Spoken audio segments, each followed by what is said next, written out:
In today's video, I'm going to teach you how to log out from your Moodle account with a quick and straightforward approach.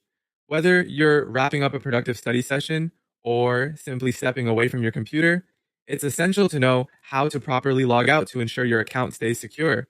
So let's dive right in. First things first, you need to navigate to the top right corner of your Moodle page. You'll see your profile picture or your name displayed there. This area acts as your account hub where several crucial functions are housed. Clicking on your profile picture or name is the first step to accessing your account settings. It's important to note that, depending on the version of Moodle you're using, the layout might look slightly different, but generally, your account information will always be located in that upper right area. Once you click on your profile picture or name, a drop-down menu will appear. This menu is packed with options related to your account management, so it's a handy tool for making quick changes or checking your settings.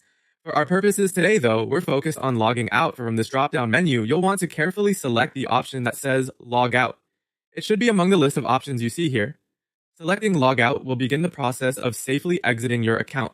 This step is vital because not logging out properly could leave your account vulnerable, especially on shared or public computers. As you click Log Out, Moodle will begin the process of ending your current session.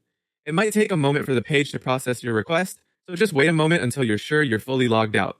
If you're using Moodle on a shared computer, like in a library or a computer lab, it's especially important to make sure you see a confirmation or are redirected to the login page. This helps ensure your account is protected and secure after you leave.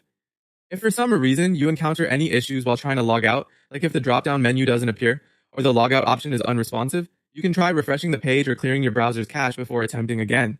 And there you have it. Those are the simple steps to follow whenever you need to log out of your Moodle account. Logging out is an essential habit to keep your information private and secure.